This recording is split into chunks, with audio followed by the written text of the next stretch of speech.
Ceci est un avertissement très sérieux pour nous tous, c'est pourquoi, que chacun médite sur ce qui va suivre. Je vais vous dire dans quelques minutes, comment j'ai reçu ce message. Dans Matthieu 24, la parole nous dit, « Veillez donc, puisque vous ne savez quel jour votre Seigneur viendra. C'est pourquoi, vous aussi, tenez-vous prêts car le Fils de l'homme viendra à l'heure où vous n'y penserez pas. » Matt 24, 42 et 44. Prière. Père Saint, je crois que tu envoies présentement tes anges et je crois qu'ils sont en train de réunir tes élus des quatre vents. Le jour du Seigneur approche. Père, tu m'as parlé si clairement cette semaine dans un songe, et je vais vous partager ce songe dans un instant, et je prie le Seigneur Jésus, afin que tu éveilles nos cœurs. Tu m'as dit de prêcher ce message cet après-midi et je t'obéis. Je ne sais pas qui tu as envoyé ici et pourquoi tu les as amenés, mais ce message est pour tous, et je prie le Saint-Esprit de nous réveiller de notre sommeil. Tu nous aimes, tu es notre Père, mais tu es très sérieux dans ce que tu dis dans ta parole. Ce n'est pas une plaisanterie et ce n'est pas une comédie pour nous faire rire. Seigneur, tu ne retardes pas ta venue, tu nous dis que tu viens comme un voleur dans la nuit. Cette nuit ne devrait pas nous surprendre, parce que nous devrions être éveillés à ta venue. Cher Saint-Esprit, fais ton œuvre de conviction parmi ton peuple, au nom de Jésus. Le songe. Mardi dernier, j'ai eu un songe du Seigneur, et il me parlait de son retour prochain. Dans ce songe, je réalisais que j'étais en train de monter à la rencontre du Seigneur dans les airs. C'était l'enlèvement. Il y avait des multitudes de personnes qui montaient, il y avait une très puissante force d'attraction qui nous élevait dans les airs. Les anges étaient venus nous chercher. Ils entraient dans les maisons et allaient chercher des personnes. Je savais avec certitude que je m'en allais à la maison. Le Seigneur Jésus était venu, et nous étions tous rassemblés ensemble par les anges qui venaient chercher ceux qui s'étaient préparés. Celles qui étaient prêtes entrèrent avec lui au festin de noces et la porte fut fermée. Matt 25, 10. Il y avait des milliers et des milliers de personnes qui montaient. Comme l'éclair part de l'Orient et lui jusqu'à l'Occident, je voyais cet enlèvement prendre place comme au ralenti. Je me rappelle, tout particulièrement, que je voyais dans une maison 3 personnes que je reconnus. 2 de ces personnes étaient des amis proches, et l'autre était un membre de ma famille. Ce qui me surprenait le plus, c'était que nous passions tout droit et que ces personnes ne montaient pas, elles restaient là. J'ai eu soudain un sentiment de terreur et je me suis dit, « Oh Dieu, ils sont restés en arrière » et le Seigneur m'a fait ressentir pendant quelques moments la terreur et la détresse de ceux qui restaient là, et qui n'étaient pas enlevés. J'ai su à ce moment avec certitude, que tous ceux qui s'appellent chrétiens, qui disent Seigneur, Seigneur et qui ne vivent pas pour Dieu, et qui se servent de la grâce comme prétexte pour vivre dans le péché, ne seront pas enlevés. Ce verset est devenu très réel, dans mon esprit. Quiconque me dit, Seigneur, Seigneur, n'entrera pas forcément dans le royaume des cieux,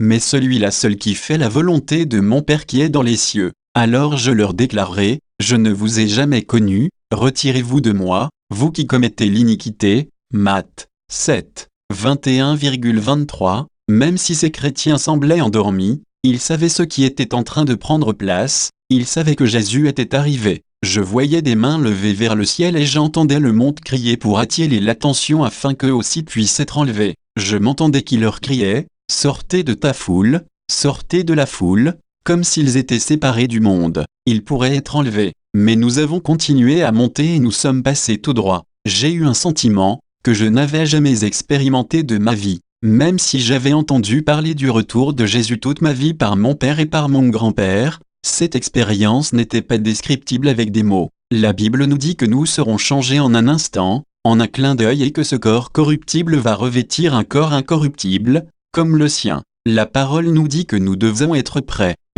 car les noces de l'agneau sont venues et son épouse s'est préparée. Apô 19:7. Il vient pour ceux qui l'attendent en vue de leur salut. J'éprouvais le sentiment d'horreur de ceux qui connaissaient l'Évangile, qui ont connu l'amour, la miséricorde et la grâce de Dieu, et qui n'étaient pas prêts, ils ne s'étaient pas préparés. Dans mon songe, je voyais des multitudes de personnes terrifiées qui hurlaient et qui essayaient de sortir de la foule pour être remarquées, mais il était trop tard, nous sommes passés tout droit et ils sont restés. Je savais que je m'en allais au ciel avec le Seigneur, mais ce que j'ai ressenti à propos de mes 2 amis et les membres de ma famille qui étaient restés, c'était une terreur incroyable, une terreur indescriptible. Alors, de 2 hommes qui seront dans un champ, l'un sera pris et l'autre laissé, de 2 femmes qui moudront à la meule, l'une sera prise et l'autre laissée. Veillez donc, puisque vous ne savez quel jour votre Seigneur viendra. Il arrive, Matthieu 24, 40,41 et 42. Je me souviens que je ressentais une sérénité parfaite, et une paix qui n'est pas de ce monde. Il n'y avait pas de crainte. Je voyais des nuages au-dessous, les personnes qui étaient là, avaient revêtu leur corps glorieux. On se regardait tous avec stupéfaction et étonnement. Personne ne pouvait parler, cela s'est fait si vite. En un instant, en un clin d'œil, nous étions tous rassemblés des quatre vents, on ressentait cet amour qui est insondable et qui dépasse toute intelligence. Je savais que j'étais à la maison et que la terre n'était plus, ou je ne l'apercevais plus. Satan ne pouvait plus nous toucher, il n'y avait plus de péché, il n'y avait que pureté et sainteté, il n'y avait plus de possibilité de se perdre, je suis éternellement avec lui. Tout était absolument indescriptible, nous avions revêtu nos corps glorieux, et il y avait ce sentiment que toute la parole de Dieu était accomplie. Tout ce en quoi j'avais toujours cru et prêché sur le retour du Seigneur s'était accompli. Ce sentiment de réalité et de vérité que l'on sentait, était le vrai monde, la vraie vie, la vraie réalité. C'était l'éternité, tout était passé, tout était devenu nouveau comme dans un rêve, le passé n'existait plus. Dieu nous avait donné sa grâce et sa miséricorde, et il nous avait donné tout le temps de nous repentir, afin de vivre dans sa gloire. Tout à coup je me suis souvenu, dans le songe que j'étais en train de faire, que je disais, « Mais Seigneur, qu'est-ce qu'il advient de tous ceux qui sont restés, et qui n'ont pas été enlevés, ceux qui sont restés en arrière, et qui pensaient qu'ils étaient prêts, ils ne sont pas ici. Seigneur, que s'est-il passé avec eux? Ils sont perdus. » C'est le sentiment que j'avais en moi, ce n'est pas un sentiment qui va être là quand Jésus va revenir, mais je crois que Dieu a voulu me faire ressentir ce que ces gens vivaient dans leur détresse. Tout à coup, alors que je pensais à tous ceux qui étaient restés, je me suis réveillé, je me suis assis carrément dans mon lit et j'ai pensé, ceci est le songe le plus incroyable que j'ai eu dans ma vie. Soudain, ces paroles se sont fait entendre dans mon esprit comme un tonnerre. Le fait d'être prêt n'est pas une blague. Je me suis étendu sur mon oreiller et Dieu m'a dit, « Mon peuple ne prend pas cela au sérieux, il en parle, mais la façon dont il vit démontre qu'il ne croit pas que je reviens bientôt et qu'il doit se préparer parce que je viens chercher une église glorieuse, sans tache, ni ride, ni rien de semblable, mais sainte et sans défaut. » F5 à 27. Il y en a beaucoup qui vont rester en arrière parce qu'ils ne se sont pas préparés. Je dis au Seigneur, « Mais qu'arrive-t-il de ta grâce, de ta miséricorde et de ton amour ?» Et le Seigneur m'a dit qu'il était tout cela, mais que le temps de la grâce va bientôt prendre fin. Je pris ma houlette grâce et je la brisai, pour rompre mon alliance que j'avais traitée avec tous les peuples. Elle fut rompue ce jour-là et les malheureuses brebis, qui prirent garde à moi, reconnurent ainsi que c'était la parole de l'Éternel. Zac 11 2.10 et 11. Et mon peuple ne s'est pas préparé. J'ai donné ma grâce et mon Fils pour que le monde se convertisse et pour qu'il se détourne du péché, pour qu'il vive dans la sainteté. Vous serez donc parfaits, comme votre Père Céleste est parfait. Matt 5h48. Offrez vos corps comme un sacrifice vivant, saint agréable à Dieu, ce qui sera de votre part un culte raisonnable. Rome 12, 1. De même que celui qui vous a appelé est saint, vous aussi devenez saints dans toute votre conduite. 1 Pierre 1, 15. Dans la majorité des églises aujourd'hui on ne prêche plus le retour de Jésus, on ne prêche plus contre le péché et la nécessité de vivre dans la sainteté, que nous devons nous séparer du monde. 2 Cor 6h14 à 18. Comme au jour de Noé, ainsi en sera-t-il à l'avènement du Fils de l'homme. Car dans les jours qui précédèrent le déluge, les hommes mangeaient et buvaient, se mariaient et mariaient leurs enfants jusqu'au jour où Noé entra dans l'arche, et ils ne se doutèrent de rien, jusqu'à ce que le déluge vienne et les emporte tout. Il en sera de même à l'avènement du Fils de l'homme. Matt 24 à 3.7, 3.8 et 3.9. Mon peuple n'est pas prêt pour mon retour prochain. Il vit plus pour lui-même que pour moi. Il va à l'église le dimanche et il a hâte que la réunion finisse pour aller à ses activités. Il vit loin de moi. Pourtant, la parole dit que s'il s'approche de moi, je m'approcherai de lui. Il ne pense qu'à s'amuser, et non à se préparer pour ma venue. Mon peuple s'ennuie maintenant dans les églises. Pourquoi les chrétiens sont-ils rendus tièdes et durs? Pourquoi sont-ils confondus moralement et n'ont-ils plus de discernement? Et pourquoi accueillent-ils n'importe quelle doctrine qui vient de l'enfer? Ils sont tellement attachés au monde et aux choses de ce monde. Pourtant Dieu dit, « N'aimez pas le monde ni ce qui est dans le monde. Si quelqu'un aime le monde, l'amour du Père n'est pas en lui. » 1 Jean 2 à 15. Leur amour pour Jésus se refroidit de plus en plus. La raison en est premièrement, que les pasteurs eux-mêmes sont endormis et n'ont aucune vie spirituelle en eux. Le prophète Ésaïe nous dépeint quelques-uns de ces pasteurs. Ces gardiens sont aveugles, sans intelligence, ils sont tous des chiens muets, incapables d'aboyer, ils ont des rêveries, se tiennent couchés, aiment le sommeil, et ce sont des chiens voraces,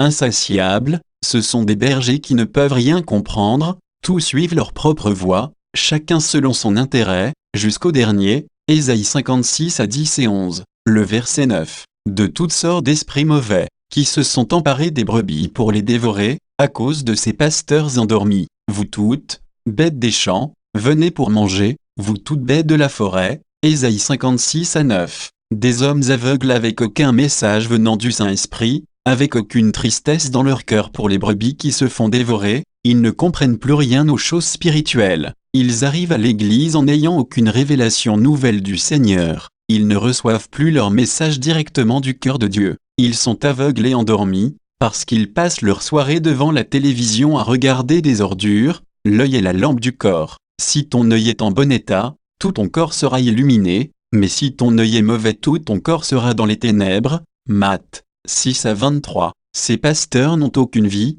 aucune puissance et ils prêchent pour un salaire. Ces chefs jugent pour des présents. Ces sacrificateurs enseignent pour un salaire, et ces prophètes prédisent pour de l'argent, et ils osent s'appuyer sur l'Éternel. N'est-il pas au milieu de nous? Michée 3:11. Cette attitude est tellement répandue dans l'Église, que ce n'est pas étonnant que nous vivions dans une nation loin de Dieu, et rétrograde. C'est aussi pour cela que bien des églises ferment leurs portes. Il n'y a plus d'hommes de Dieu qui vivent dans la prière et dans le jeûne, et qui cherchent vraiment à connaître Jésus. Pourtant, l'apôtre Paul, presque à la fin de sa vie, faisait cette prière. Mon but est de le connaître lui, Phi 3 à 1-0. Il n'y a plus d'hommes de Dieu qui pleurent devant les brebis, sachant qu'il y en a parmi elles qui s'en vont en enfer. Malgré tout cela, nous avons notre part de responsabilité. Même s'il y a beaucoup de pasteurs morts spirituellement et qu'il y a beaucoup d'églises mortes, la Bible nous dit que nous allons avoir à rendre compte pour nous-mêmes. Nous avons la parole de Dieu et le Saint-Esprit pour nous guider,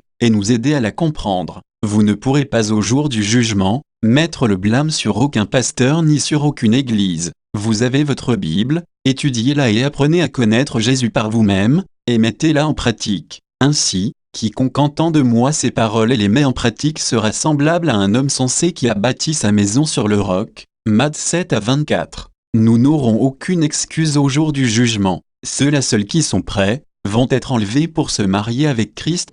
Car les noces de l'agneau sont venues, et son épouse s'est préparée. Apôtres 19 à 7. L'épouse s'est préparée. Jésus ne revient pas pour une épouse qui dort, il vient pour une épouse qui l'attend. L'Esprit et un épouse disent, viens si vous aimez vraiment Jésus. Aujourd'hui, le cri de votre cœur va être Seigneur, qu'est-ce que je dois faire pour être prêt? Nous avons beaucoup à faire pour nous préparer, mais le Saint-Esprit m'en a énuméré 3, alors que j'étais encore dans mon lit cette nuit-là. Ces versets sont venus très clairement dans mon esprit. Premièrement, si donc vous êtes ressuscité avec Christ, cherchez les choses d'en haut, où le Christ est assis à la droite de Dieu. Préoccupez-vous de ce qui est en haut, et non de ce qui est sur la terre. Col 3 à 1 et 2. Placez vos yeux sur Jésus et sur sa parole et non sur ce qu'il y a dans ce monde. La parole nous encourage à racheter le temps, car les jours sont mauvais. F 5 à 16. La Bible nous dit aussi quand le Christ votre vie paraîtra, alors vous paraîtrez aussi avec lui dans la gloire. Col 3 à 4. Si Christ est votre vie, alors vous allez monter avec lui dans la gloire. Ce n'est pas votre carrière, votre travail, vos loisirs et tout ce qui vous retient dans ce monde, qui doivent être votre vie, mais Christ. Je sais qu'il s'en vient une tempête sur ce monde, le Seigneur me l'a fait savoir très clairement, et ceux qui ont des dettes, vont beaucoup souffrir. Le Seigneur nous demande de ne rien devoir à personne autant dans le Nouveau Testament que dans l'Ancien Testament. Le prophète Habakkuk nous dit, sous l'inspiration du Saint-Esprit, malheur à celui qui accumule ce qui n'est pas à lui. Jusqu'à quand? Malheur à celui qui augmente le fardeau de ses dettes. M2 à 6. Sortez de vos dettes, sortez de vos dettes. Les soucis et les fardeaux étouffent la parole en vous. Jésus dit, celui qui a reçu la semence parmi les épines, c'est celui qui entend la parole, mais en qui les soucis du monde et la séduction des biens de ce monde étouffent cette parole et la rendent infructueuse. Matthieu 13, 2. L'esprit de convoitise, toujours plus, ne jamais être rassasié. Tout cela possède vos pensées, Tous ces désirs de convoitise empêchent la semence de produire de bons fruits. Ceux qui aiment vraiment Dieu, vont l'aimer de toutes leurs pensées. C'est le premier et le plus grand commandement de Dieu. Je vous dis dès maintenant avec un cœur brisé, il y a une multitude d'hommes qui pensent qu'ils seront aux noces de l'agneau, et malheureusement, ils vont se faire dire, le roi entra pour voir les convives, et il aperçut là un homme qui n'avait pas revêtu un habit de noces. Alors le roi dit au serviteur, liez-lui les pieds et les mains, et jetez-le dans les ténèbres du dehors, où il y aura des pleurs et grincements de dents. Matthieu 22-11-13. Ceux qui aiment vraiment le Seigneur, passent du temps avec lui, en sa présence, tous les jours, pas seulement 5 minutes le matin. Comment pouvez-vous me dire que vous l'aimez si vous le négligez jour après jour? Ne me dites pas que vous allez à sa rencontre dans les nuées. Non, vous ne montrez pas, vous allez être laissé. L'un sera pris et l'autre laissé. Matthieu 24-40. Vous ne l'aimez pas, vous dites, mais David, où est sa miséricorde et sa grâce? Sa parole est miséricorde et grâce, mais elle nous dit, comment échapperons-nous, si nous négligeons un si grand salut? 2-3. Ça c'est la parole de Dieu, ça c'est la miséricorde et la grâce. J'ai ressenti l'horreur et la détresse de ceux qui en restés et il n'y a pas de plus grande détresse qui puisse exister que celle-là, il n'y a jamais eu de pareil et il n'y en aura jamais plus. L'apôtre Paul nous dit, connaissant la crainte du Seigneur nous cherchons à convaincre les hommes. Monsieur Wilkerson pleure. Nous, pasteurs allons nous tenir devant un Dieu saint un jour et nous allons être jugés. Personne sur la terre ne pourrait me payer pour faire ce que je fais. Un jour, je vais avoir à rendre compte devant Dieu et je peux vous regarder droit dans les yeux avec un cœur brisé et avec la miséricorde et la grâce de Dieu que je n'ai rien à me reprocher. L'apôtre Paul nous dit, connaissant ta crainte du Seigneur, nous cherchons à convaincre les hommes. La Bible dit, n'abandonnons pas notre assemblée, comme c'est la coutume de quelques-uns, mais exhortons-nous mutuellement, et cela d'autant plus que vous voyez le jour approcher. Car si nous péchons volontairement après avoir reçu la connaissance de la vérité, il ne reste plus de sacrifice pour les péchés, mais une attente terrifiante du jugement et de l'ardeur du feu prêt à dévorer les rebelles. Si quelqu'un a violé la loi de Moïse, il est mis à mort sans pitié, sur la déposition de 2 ou 3 témoins. Combien pire, ne pensez-vous pas, sera le châtiment mérité par celui qui aura foulé aux pieds le Fils de Dieu, tenu pour profane le sang de l'alliance par lequel il avait été sanctifié et outragé l'esprit de la grâce. Et 10-25-29. Êtes-vous devenu un chrétien seulement du dimanche? Je vous le dis, je n'ai que faire d'une église du dimanche matin seulement. Que faites-vous durant le reste de la semaine? Passez-vous votre temps devant la télévision? Voici ce que le Saint-Esprit m'a dit. Deuxièmement, écoutez bien attentivement, vous ne pouvez pas être prêt si vous ne réglez pas avec Dieu tout ce qui est mauvais dans votre cœur, chaque blessure, chaque racine d'amertume, chaque animosité. Et ce que je vous dis maintenant a été confirmé ici ce matin avec grande puissance par le Saint-Esprit. Allons dans Jacques chapitre 5. Je vous ai dit que le fait d'être prêt n'était pas une plaisanterie. Je n'essaie pas d'être fanatique, comprenez-moi. Je désire seulement vous prêcher la vérité afin que vos âmes soient sauvées. Je vous demande de m'écouter et voyez que mon cœur est concerné par vous, comme vous ne l'avez jamais vu, parce que beaucoup de vos âmes parmi vous dépendent de ce que vous allez faire maintenant. Après ce message, je suis prêt à me laver les mains, à cause de plusieurs d'entre vous qui refuseront de se repentir. Écoutez attentivement ce que Jacques a à nous dire, prenez patience, affermissez vos cœurs, car l'avènement du Seigneur est proche. Ne parlez pas en mal les uns des autres, frères, afin que vous ne soyez pas jugés. Voici le juge est à la porte. Jacques 5-8-9. Le juge se tient à la porte. Jacques nous explique une façon de se préparer pour le retour de Jésus,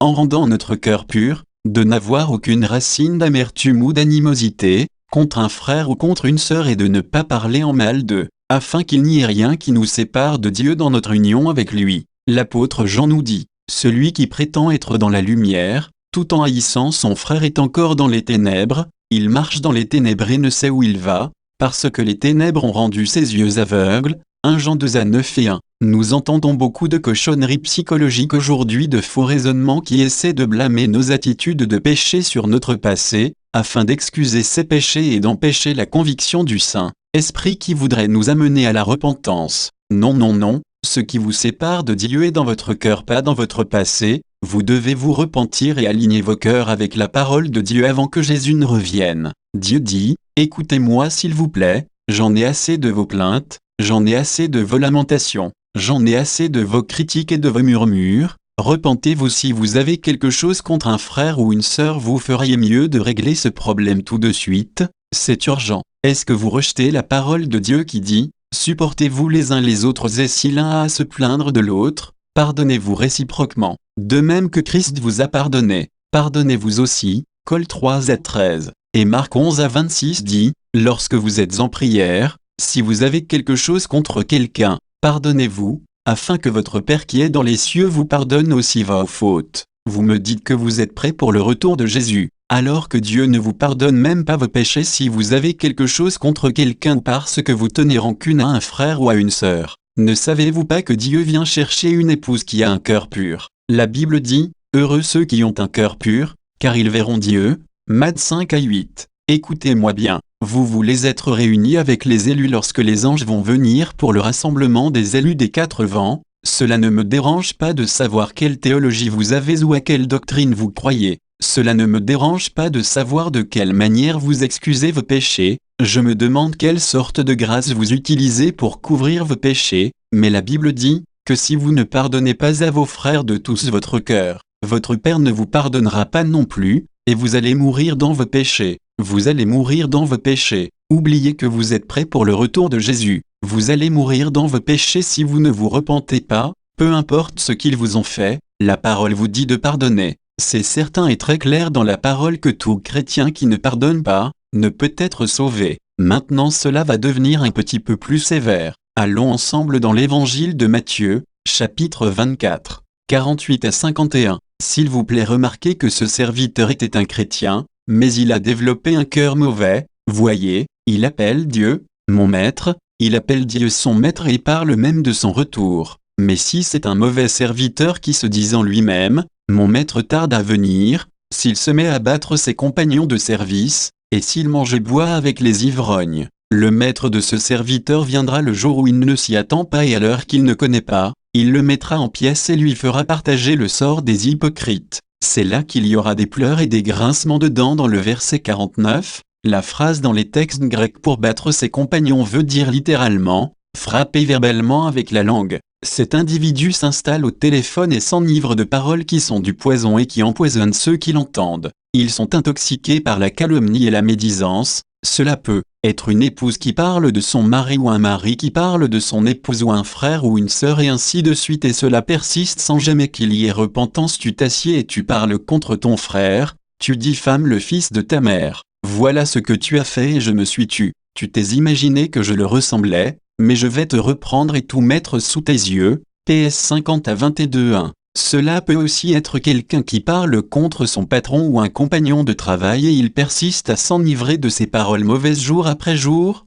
jour après jour. Ils sont ivres et intoxiqués. C'est du poison. Je sais que je parle à quelqu'un prophétiquement en ce moment, qu'il soit ici, qu'il écoute cette cassette ou qu'il lise cet article. Vous êtes en train de vous endurcir et vous êtes déterminé à ne pas pardonner. N'oubliez pas que le vrai pardon de Dieu oublie nos offenses et que nous devons aussi oublier leurs offenses avec l'aide du Saint-Esprit. Laissez-moi vous citer ce verset, « La pauvreté spirituelle et la honte sous le partage de celui qui rejette la correction, mais celui qui a égard à la réprimander est honoré. » PR 113 à 1:8. Ceux qui vivent avec des péchés dans leur cœur n'entendront pas la trompette de Dieu. Dieu dit, « Si vous vous repentez, je vais vous envoyer mon Saint-Esprit avec ma miséricorde et ma grâce, et je vais répandre sur vous ma bénédiction avec abondance. » Dieu donne son Saint-Esprit à ceux qui lui obéissent. Actes 5 à 32. Si vous refusez de vous repentir, je vous dis que la malédiction va venir sur vous, et j'ai vu cela se produire dans beaucoup de ministères et dans la vie de beaucoup de chrétiens.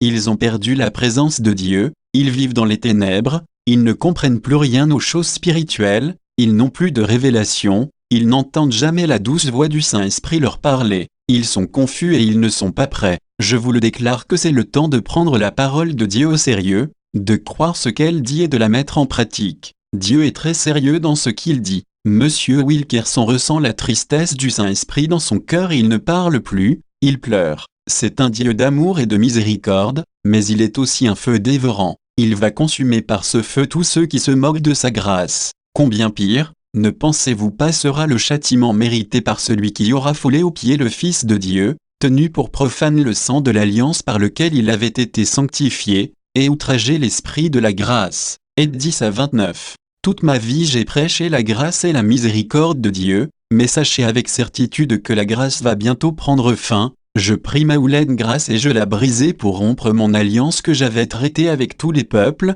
Zac 11, 10. Lorsque la porte de l'arche de Noé fut fermée, par Dieu lui-même, il n'y fut plus possible d'y entrer. Repentez-vous tandis qu'il en est encore temps. Jésus vous attend avec amour, il pleure encore sur Jérusalem, la Jérusalem spirituelle. Il vous attend pour vous rendre libre et celui qu'il rend libre, il le rend réellement libre. Si donc le Fils vous a franchi, vous serez réellement libre. Jean 8 à 36. Tout ce que vous avez à faire, c'est de lui dire: ô Dieu, je ne veux plus de ces péchés dans mon cœur, libère-moi. Ces péchés sont en train de détruire mon âme et de dévorer ma vie. Pleurez devant le Seigneur et tournez-vous vers lui de tout votre cœur. Mettez-vous en règle avec Dieu. Soyez réconciliés avec lui. Préparez-vous pour son retour prochain. Le sait que ceci n'est pas un message pour vous faire crier de joie, mais c'est un message qui peut sauver vos âmes. Examinez vos cœurs maintenant devant le Saint-Esprit. Premièrement, est-ce que Christ est dans votre vie plus que le sport ou la télévision ou toute autre chose qui prend tout votre temps,